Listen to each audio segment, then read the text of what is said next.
Hello guys, welcome to physics Pathshala. और आज हम लोग पढ़ने जा रहे हैं ग्रेविटेशन। तो बेटा ये जो पूरा का पूरा टॉपिक है, अगले 7 से 8 मिनट के अंदर अपन पूरा का पूरा टॉपिक कंप्लीट करने वाले हैं बेटा। तो यहां पर अपन बेसिक कॉन्सेप्ट्स को सीखेंगे और सारे के सारे फॉर्मूलेज को भी देखेंगे। तो सबसे पहले जब हम लोग ग्रेविटेशन के बारे में बात करना स्टार्ट करते हैं तो पहले क्या आता है बेटा, न्यूटन्स लॉ ऑफ ग्रेविटेशन, जो कि क्या बताता है, जो हमारा फोर्स होता है, एक हमारा ऑब्जेक्ट ये, एक हमारा ऑब्जेक्ट है, इन दोनों ने एक दूसरे को अट्रैक्ट किया, इन दोनों ने एक दूसरे को अट्रैक्ट किया। कैसे किया बेटा? Because of the gravitation. इसका मास m1, इसका मास m2 और इसके बीच में एक कांस्टेंट है, प्रोपोर्शनलिटी कांस्टेंट g, और यहां पर जो डिस्टेंस है that is distance is r। तो f निकल के आ गया g into m1 m2 upon r square. यहां पे क्या बोल रहा है, direction of the force f is along the line joining the two particle. और ये बेटा बड़ा इंपॉर्टेंट, रट्टा मार के एकदम रट्टा मार लेना, गलती से भी मिस मत करना। g की value 6.67 into 10 to power minus 11। अरे यूनिट छोड़ दो, कोई दिक्कत नहीं है, वैल्यू याद कर लेना, ठीक है। अब बात करते हैं acceleration due to the gravity. तो स्मॉल जी जो होती है, जो कि अपन mg में यूज करते हैं, याद आ रहा है ना, नीचे की तरफ फोर्स लग रहा है कितना, m इंटू जी, वही वाला g है बेटा ये। तो इस g को अपन बोलते हैं g capital M upon r square. g क्या है? कांस्टेंट है, m क्या है? मास है, r क्या है? रेडियस है, राइट, या डिस्टेंस है। अब बात करते हैं, क्या ये g वैरी करता है या g पूरी धरती पर हर जगह पर एक रहता है? नहीं बेटा, हर जगह पर एक नहीं रहता है। अगर मेरा ये सरफेस, मान लो ये पूरा का पूरा सर्कल कंप्लीट होगा, सेंटर पे दिस इज द सेंटर और ये पूरा का पूरा अर्थ है। अगर यहां से मैं ऑब्जेक्ट को लेके ऊपर जा रहा हूं, h हाइट तक ऊपर लेके जा रहा हूं, तो उस केस में g की वैल्यू चेंज हो जाती है और हो जाती है g डैश, और वो कितना हो जाता है, g upon 1 plus h upon r का स्क्वायर। तो क्या यही यूज करेंगे? क्योंकि ये तो आप लोगों को फैमिलियर नहीं लग रहा है, आप लोगों को फैमिलियर ये लग रहा होगा। क्यों लग रहा होगा बेटा? क्योंकि ये इसके लिए एक स्पेशल कंडीशन होती है, and that is h should be much much less than capital R। अगर हमारी हाइट बहुत कम है, अब यार 1-2 किलोमीटर तो तुमको लगता है अरे यार 1-2 किलोमीटर ऊपर चला गया, बहुत ज्यादा हो गया। बेटा अर्थ का जो रेडियस है दैट इज 6400 किलोमीटर। 6400 किलोमीटर के अगर कंपेयर में छोटा, तुम्हारे बड़े छोटे लगने से कुछ नहीं होगा मुन्ना। अर्थ के रेडियस है, अर्थ का रेडियस कितना, 6400 किलोमीटर। 6400 किलोमीटर के कंपेयर में 2-4 किलोमीटर सब छोटा होता है, ठीक है बेटा। तो अगर 2-4 किलोमीटर है तो you can directly use g into 1 minus 2h upon r। लेकिन अगर मान लो तुम 1000 किलोमीटर, 500 किलोमीटर, 200 किलोमीटर की बात कर रहे हो, in that case you have to use this formula. लेकिन अगर डेप्थ की बात करते हैं, दिस इज ऑलवेज एप्लीकेबल बेटा, दिस इज ऑलवेज एप्लीकेबल। नीचे ऐसा कुछ नहीं है कि भैया d अगर r से छोटा है, बहुत छोटा है और ज्यादा छोटा है, उस केस में अलग अलग फॉर्मूला। एक फॉर्मूला लगेगा g into 1 minus d upon r, ठीक है। तो ये तो हो गया बेटा ऊपर और नीचे के कंपेयर में। अगर मैं रोटेशन की बात करूं, धरती गोल गोल गोल गोल नच रही है, तो गोल गोल नचने के वजह से भी g पर फर्क पड़ता है। तो इसके लिए एक फॉर्मूला आता है, g dash equals to g into 1 minus g minus r omega square cos square phi. तो बेटा अगर इक्वेटर की बात की जाए तो एक बात बताओ यार, इक्वेटर पे अगर ये जो फाई है, ये जो फाई, ये इक्वेटर यहां से एंगल बन रहा है, यहां से एंगल बन रहा है बेटा, यहां से एंगल बन रहा है, तो ये जो क्या होगा, ये फाई कितना नजर आ रहा है, 0। फाई कितना नजर आ रहा है, 0। जब मैं इक्वेटर की बात कर रहा हूं तो कॉस 0 की वैल्यू होती है 1। तो यहां पर क्या है बेटा आगे 1, तो ये मैं मिटा दे रहा हूं ताकि आप लोगों को फॉर्मूला ऐसा ही दिखता रहे, ठीक है।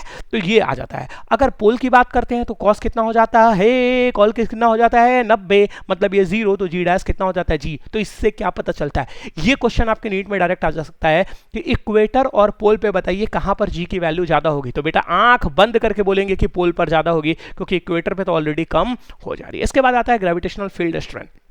ये बेसिकली आप लोग अभी पढ़ चुके हो, g जो होता है that is gm upon r square के बराबर होता है, जहां पे r distance between these 2 points होता है। अब बात करते हैं हम लोग gravitational field due to a uniform solid sphere. जैसा हमारा धरती है, जैसे हमारी धरती है वैसे ही एक स्फीयर है, उसके कंपैरिजन, उसके रिस्पेक्ट में अपन इलेक्ट्रिक फील्ड की बात कर रहे हैं। तो अब एक बात बताओ यार, इसके अंदर भी कुछ हो सकता है इलेक्ट्रिक फील्ड हो, बाहर भी हो सकता है कुछ इलेक्ट्रिक फील्ड हो। इलेक्ट्रिक फील्ड का जो फॉर्मूला निकल के आता है अभी के लिए बेटा, देखो चूंकि आप लोगों का एग्जाम 13 सितंबर के को है, तो अभी डेरिवेशन कैसे आया है, जहां पर इंपॉर्टेंट है वो मैं ऑलरेडी आप लोगों को बता रहा हूं। अभी मेनली अपन को फॉर्मूले पे फोकस करना है। तो अगर हमारा डिस्टेंस r जो है वो उसके रेडियस से बाहर है, मत ज्यादा है, इट मींस कि उस गोले से बाहर अपन इलेक्ट्रिक फील्ड की बात कर रहे हैं, तो इन दैट केस er कितना हो जाएगा, gm अपॉन r स्क्वायर। लेकिन अगर अंदर बात करते हैं, उस गोले के अंदर ही बात कर रहे हैं, तो हमारा फॉर्मूला हो जाएगा gm upon r cube into r। बेटा ये तो आप लोगों को पता है, सब लोग रट्टा मार के बैठे हो, बड़े तेज लोग हो तुम लोग, मेरे को अच्छे से पता है। लेकिन अगर ग्राफ ड्रॉ करने को आ गया या ग्राफ का रिलेशन पूछ दिया तो वहां आप लोग अटक जाते हो। तो बेटा सिंपल सी बात देखो, E R is proportional to R, मतलब स्ट्रेट लाइन बनेगा। अरे वाह, मजा आ गया। कहां तक बनेगा बेटा? रेडियस तक बनेगा। कितने, किसके रेडियस तक? उस स्फेयर की रेडियस तक। उसके बाद बेटा this E R is inversely proportional to R square, मतलब ये कुछ इस तरह से नीचे की तरफ चला जाएगा। मजेदार कॉन्सेप्ट है ना यार, बड़ा मजा आ जाता है। इसी तरह से अगर मैं बात करता हूँ स्फेरिकल सेल, स्फेरिकल सेल का मतलब क्या हुआ? गोला जो है वो पूरा का पूरा भरा हुआ नहीं है। जो आपकी प्लास्टिक की बॉल आती है ना, समथिंग लाइक दैट, अंदर पूरा खाली है और एक सरफेस पूरा बाहर की तरफ है। उस केस में अगर एक्सटर्नल की बात करें तो वही रहता है, कोई अंतर नहीं आ रहा था। लेकिन अंदर चूंकि कुछ है ही नहीं तो इलेक्ट्रिक फील्ड क्या हो जाता है? जीरो। तो देखो बेटा यहाँ तक जीरो और इसके बाद this is proportional to 1/r², जैसा कि पहले हुआ करता था। अब बात करते हैं ग्रेविटेशनल पोटेंशियल। इस चीज पे जरा बेटा ध्यान से देखना, बड़ा इंपॉर्टेंट चीज है। ग्रेविटेशनल पोटेंशियल का फॉर्मूला याद रखना, फिर आगे पोटेंशियल एनर्जी बड़ा इंपॉर्टेंट होता है। तो ग्रेविटेशनल पोटेंशियल, ये पूरा का पूरा डेरिवेशन आप लोगों को मैंने दे रखा है। इट्स कंप्लीटली ऑन यू बेटा, क्योंकि हमें बहुत जल्दी ये वीडियो कंप्लीट करना है ताकि आप लोगों की मैं मैक्सिमम हेल्प कर सकूं, इसलिए मैं इस डेरिवेशन वाले पार्ट पे नहीं जा रहा हूं। बट अगर किसी को डेरिवेशन देखने का शौक है तो बड़े प्यार से मैंने पूरा का पूरा डेरिवेशन कर रखा है, आप वो भी देख सकते हो। तो ये जो v है मेरा, that this will be equals to -gm/r। ये हमेशा याद रखिएगा, ग्रेविटेशनल पोटेंशियल की बात करते हैं because due to a point mass, तो ये हो जाता है -gm/r। और अगर अब ध्यान देखो, चूंकि ग्रेविटेशनल पोटेंशियल का कॉन्सेप्ट पता चल गया, तो अब जैसे कि हम लोगों ने ग्रेविटेशनल फील्ड की बात की यूनिफॉर्म सॉलिड स्फीयर के केस में और थिन स्फीयर के केस में, बाहर की अंदर की, तो यहां पर भी तो बाहर अंदर की बात करेंगे। तो जब एक्सटर्नल पॉइंट की बात करते हैं तो वी आर आ जाता है -gm/r, और इंटरनल की बात करते हैं तो बड़ा खतरनाक सा आ जाता है, इसको देखने की कोई जरूरत नहीं है, इट्स नॉट इंपॉर्टेंट। बट ये दोनों रट्टा मार लोगे तो बड़ा ही मजा आ जाएगा।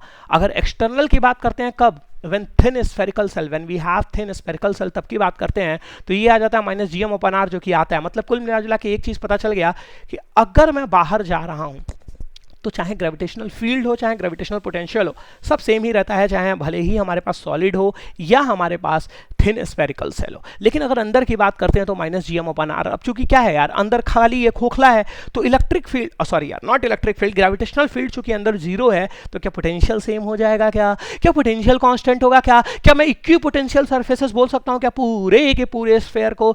एग्जैक्टली। तो -gm/r जो कि सरफेस पे होता है, वही पूरा का पूरा इनसाइड भी होता है। तो ये चीज आप लोगों को बड़े प्यार से समझ में आ गई होगी। E और V के बीच में ये रिलेशन होता है, E इक्वल्स टू -del_V। और ग्रेविटेशनल पोटेंशियल एनर्जी की अगर मैं बात करता हूं तो ग्रेविटेशनल पोटेंशियल एनर्जी क्या हो जाता है? U equals to -gm1m2/r। ये बहुत बहुत बहुत बहुत इंपॉर्टेंट है, ये बहुत इंपॉर्टेंट हो जाता है बेटा, बड़ा ही लाजवाब फॉर्मूला होता है, इससे बहुत सारे क्वेश्चंस होते हैं, तो इसको गलती से भी मत बोलना। फिर बढ़ते हैं इसी प्रक्रिया में आगे और अपन को मिलता है बाइंडिंग एनर्जी। अपन को क्या मिलता है बेटा? Binding energy. बाइंडिंग एनर्जी क्या है? एक ऑब्जेक्ट है, मान लीजिए एक ऑब्जेक्ट है अपने पास, उसको धरती पे रोक के रखने के लिए किसी प्रकार की कोई एनर्जी लगाने की आवश्यकता होगी। अरे यार, अगर एनर्जी नहीं लगेगा, कोई अट्रैक्शन नहीं होगा, तो ये ऑब्जेक्ट भाग नहीं जाएगा। आखिर स्पेस में कोई भी चीज क्या उड़ती रहती है, कोई अट्रैक्ट करने वाला नहीं होता है। तो अगर आप धरती पर हो तो there should be a binding energy. अगर किसी भी प्लैनेट पे हो, there should be a binding energy. वो बाइंडिंग एनर्जी होती है gmm/r के बराबर। gmm/r के बराबर बेसिकली अगर अच्छे से देखोगे तो बेटा दिस इज पोटेंशियल एनर्जी का मैग्नीट्यूड। तो एस्केप वेलोसिटी की अगर मैं बात करूं, एस्केप वेलोसिटी मतलब कौन सी वेलोसिटी होती है? वो वेलोसिटी जो रॉकेट वाला कॉन्सेप्ट पूरा यूज होता है। एक वेलोसिटी, एक बार बताओ, आप ऊपर बॉल फेंकते हो, ऊपर बॉल गई फिर वापस लौट के आई, अरे आई क्या, ऊपर बॉल फेंके, ऊपर गई, ऊपर से नीचे लौट के आई। लेकिन कई बार ऐसा भी होगा कि आप खूब तेज इतना वेलोसिटी जनरेट कर दोगे कि बॉल आपकी आसमान में चली जाएगी और धरती पे कभी भी लौट के वापस नहीं आएगी। That velocity is called escape velocity. उसका पूरा का पूरा मैंने फॉर्मूला डिराइव किया है, और जब मैंने उसका फॉर्मूला डिराइव किया, वैल्यू निकाली, तो आंसर निकल के आ गया 11.2 किलोमीटर पर सेकंड। इसके बाद आती है बेटा एक ऑर्बिटल स्पीड। ऑर्बिटल स्पीड क्या होता है? अब भाई हमारे कुछ सारे सैटेलाइट्स आप लोगों ने देख रखे होंगे, वो सैटेलाइट क्या करते हैं? गोल गोल गोल गोल गोल गोल गोल गोल चक्कर काटते हैं धरती के गोल गोल गोल गोल गोल गोल चक्कर काटते हैं। ऑर्बिटल वेलोसिटी होनी चाहिए। आखिर वो वेलोसिटी कितनी होगी? जिस वेलोसिटी से वो गोल गोल चक्कर काटेंगे एक पर्टिकुलर ऑर्बिट में, उसके लिए भी एक फिक्स वेलोसिटी होती है, दैट इज 7.9 किलोमीटर पर सेकंड। अब बात करते हैं टाइम ऑफ रिवॉल्यूशन का। अबे अगर ये गोल गोल घूम रहा है तो there should be time, there should be a time period. तो वो टाइम पीरियड निकल के आता है 2π√r³ अपॉन gm। सैटेलाइट की एनर्जी की बात करें तो याद करिए बेटा आप लोगों को मैंने मेरा पोटेंशियल एनर्जी का एक बड़ा प्यारा सा formula plus kinetic energy is half m v naught square, जिसको अपन हाफ जी एम एम अपन आर भी लिख सकते हैं। अगर टोटल एनर्जी की बात करूंगा तो क्या काइनेटिक एनर्जी और पोटेंशियल एनर्जी को आपस में जोड़ सकता हूं? एग्जैक्टली, अमेजिंग बेटा। तो इन दोनों को मैं जब जोड़ दूंगा तो अपन को टोटल एनर्जी मिल जाएगी, that will be minus G M M upon 2r। Clear है बेटा, बहुत लाजवाब। अब आता है एकदम लास्ट पॉइंट पर अपन पहुंचते हैं, Kepler's law of planetary motion. तो केप्लर्स ने बेटा 3 लॉ दिए, बड़े इंटेलिजेंट भाई साहब थे, इन्होंने धरती की पूरी सब कुछ बदल दिया यार, मतलब एकदम ठीक है। एस्ट्रोलॉजर्स की तो एकदम हालत खराब कर दी इन्होंने। फर्स्ट लॉ क्या दिया? Each planets move in elliptical orbit with the sun at one focus of the ellipse. पहले ऐसा माना गया था, पुराने जमाने में ऐसा माना गया था कि सारे के सारे प्लैनेट धरती के गोल गोल चक्कर लगाते हैं। पहली बात तो इन्होंने बोला भैया गोल गोल चक्कर नहीं लगाते हैं, इलिप्टिकल चक्कर लगाते हैं, वो भी धरती के नहीं, सूर्य भैया के। सूर्य भैया के चारों तरफ सारे के सारे प्लैनेट चक्कर लगाते हैं, not circular in a elliptical orbit. ये पहला ज्ञान मिला जो कि बड़ा ही अमेजिंग यूज हुआ। सेकंड लॉ इन्होंने बोला कि जो डी अपॉन डी टी होता है वो एल अपॉन 2m के बराबर होता है और ये कांस्टेंट होता है। मतलब यहां से पता चल गया कि एल क्या होता है? कांस्टेंट। एल क्या होता था बेटा?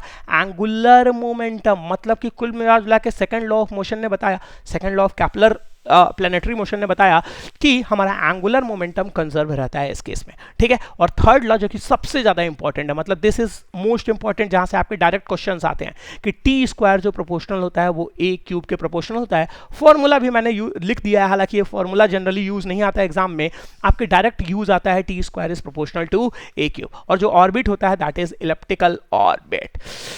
तो मजा आया कि नहीं आया बच्चों? हमारा पूरा का पूरा ग्रेविटेशन, जो कि इतना बड़ा टॉपिक है यार, अपन ने 10 मिनट के करीब में इस पूरे के पूरे टॉपिक को कंप्लीट कर दिया। तो अगर आपको इसके नोट्स भी चाहिए प्लस साथ में मैं जितने भी लेक्चर्स लेता हूं, मतलब more than 100 lectures in a month, वो सारे के सारे नोट्स आप लोगों को चाहिए तो you can join our Telegram channel NEET for you. और जरूर सब्सक्राइब करना, हमारे प्यारे से चैनल को जरूर सब्सक्राइब करना, बेल आइकन जरूर दबाना, बिकॉज जब आप ये चीज करते हो then you get the next video. आपको तुरंत अगले वीडियो का नोटिफिकेशन मिलता है, तो it is going to really help you. और बेटा अपना जो एम है 10 सितंबर, आई थिंक वो तो अब और पहले होने वाला है शायद। हम जिस हिसाब से हम लोग वीडियोस बना रहे हैं, जिस हिसाब से मैं आपको वीडियोस दे रहा हूं, इट मे बी पॉसिबल कि हम 8 या 9 तक ही आपको पूरा का पूरा कंटेंट कंप्लीट कर दें। तो मिलते हैं बेटा, सी यू नेक्स्ट टाइम।